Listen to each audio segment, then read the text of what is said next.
Hello bachcho, let's read the question. So the question is basically a long day plant is one that options hai requires more than 12 hours of light order to flower, increase in height when it flowers, needs a certain minimum length of photo period in order to flower, and it is not affected by temperature in its flowering response.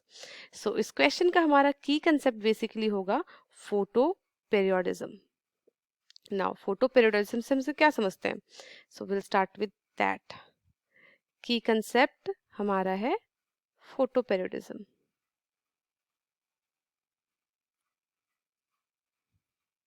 So photoperiodism basically होता है response of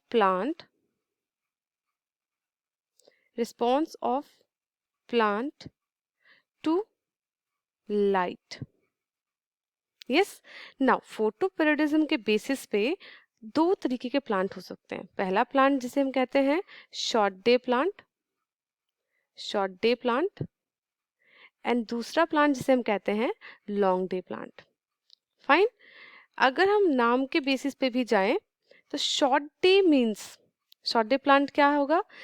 Jin plants को 12 hours से कम की light चाहिए होती है, require less than 12 hours of light to induce flowering, उसको हम कहते हैं शॉर्ट डे प्लांट. अब लॉन्ग डे प्लांट हम किसे कहते हैं?